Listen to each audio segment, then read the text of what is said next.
It looks like the weather is not going to allow us to spend time together in person, so I want you to be able to move forward on your community development projects and the application of actor network theory. And so I'm going to give you a few brief videos that will help you to continue doing that. In the first of these videos, we're going to talk about how digital technology, and in particular social media, can be an important part of community development, and also give you some of the cautions around it.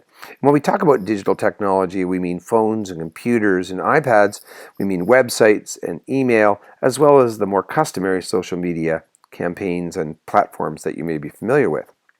And I want to go back before I get into this slide to remind you that when we've talked about technology in the past, we made a distinction. Digital technology is some of the technology that we would think about in actor network theory, but it's not all of the technology. So remember that technology can include any kind of artifact, including some fairly old devices like the printing press or a plow, or even something that is not physical, a conceptual thing like democracy, or a process such as crop rotation or the use of the scientific experimental method. All of those are examples. But for this video, we're going to focus on digital technology for the simple reason that it's an incredibly powerful and frequently used tool in community development, but also because if we don't use it effectively, ultimately can actually cause us more harm than good. Why is it so powerful? Well, probably the biggest reason is that it's incredibly engaging in three ways. First, it finds users no matter where they are. They don't even need to be subscribers to social media.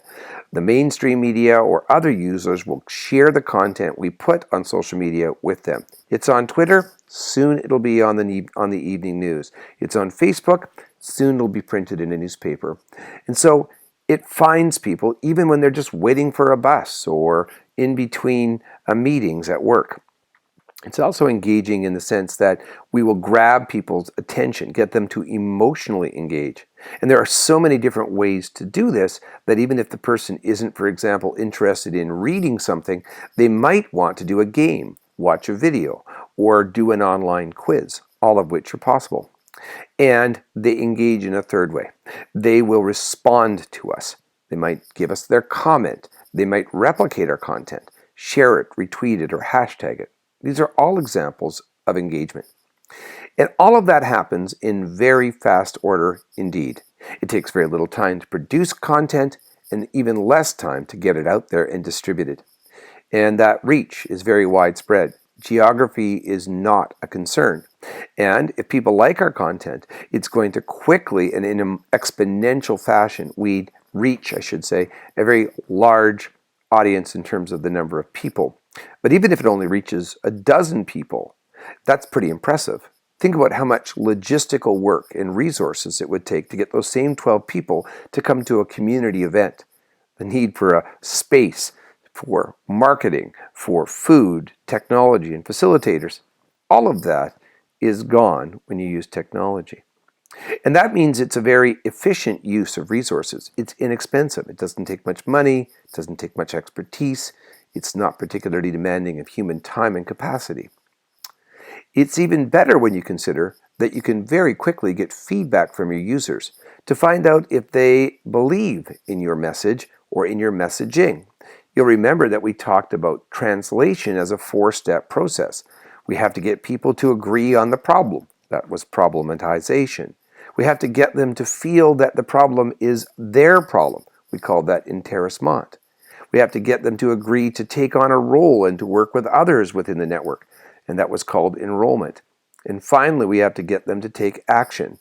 Well, all of those things can be done using social media, or at the very least, accentuated using social media, and we can find out whether or not that's actually happening. And all of that is happening without having to bring in people who are sort of the typically famous, powerful, or rich. It's authentic, it's grassroots, and it creates the bandwagon effect we talked about in previous lessons, where something quickly starts to capture the public's attention and others will turn and say, "What's going on over there?" And that will in turn attract them. However, that exact same dynamic of having it kind of catch fire can also be part of the problem, because once we send that message out, we can't be 100% sure that what we want to have happen with it will happen. Consider the Peloton commercial that came out in December of 2019.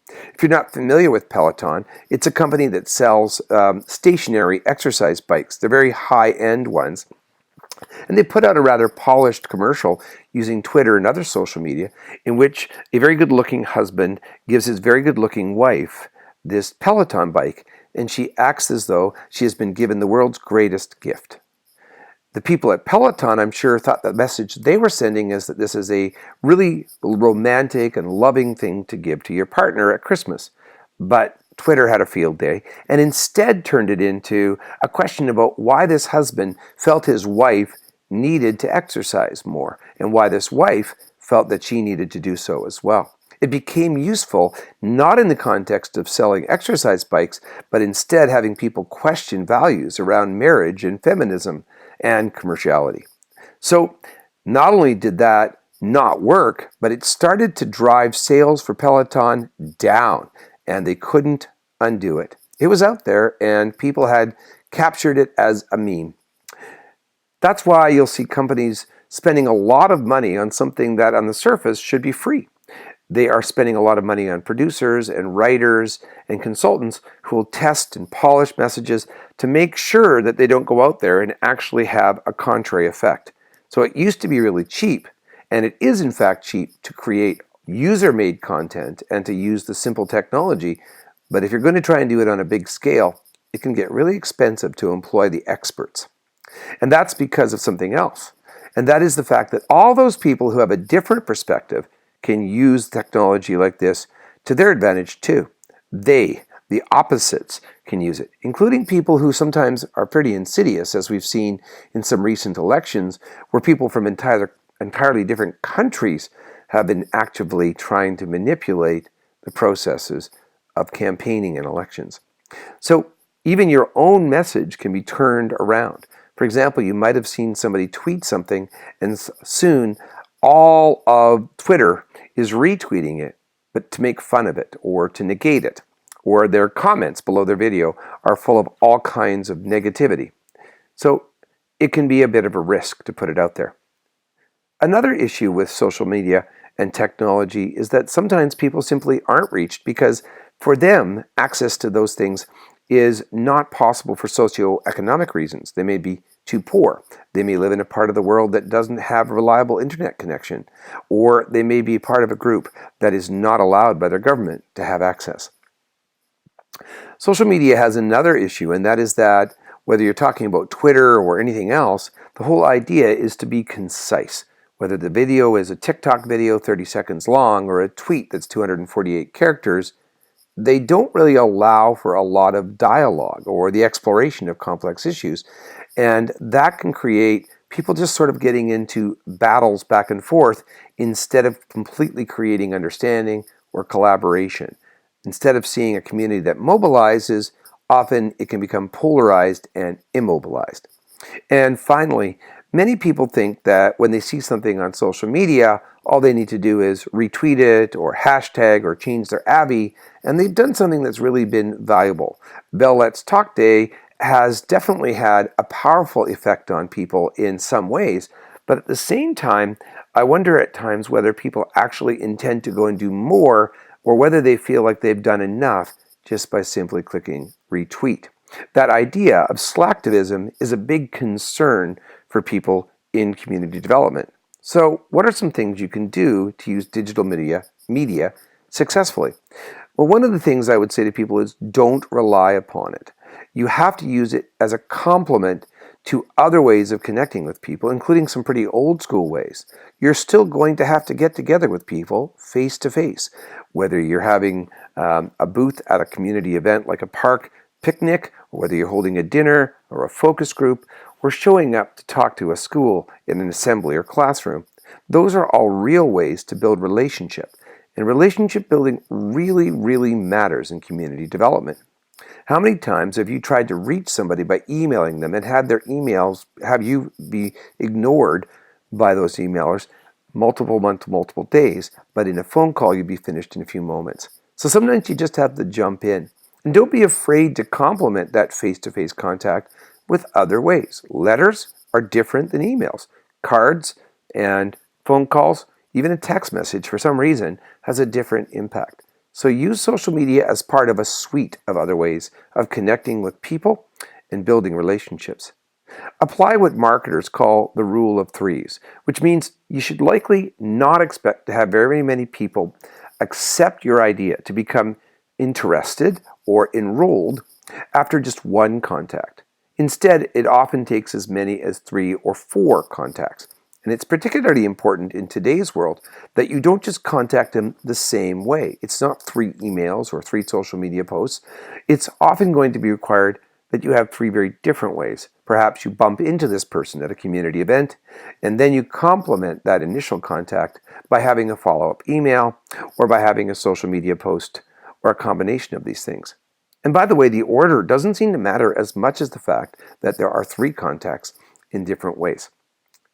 Always remember the importance of being positive and on message. I've seen it do great damage to both individual campaigns and larger organizational campaigns when somebody decided they were going to start getting into slinging the mud at others, whether it's an online argument or sending out things that are smear campaigns. They really do undermine the credibility of your larger message.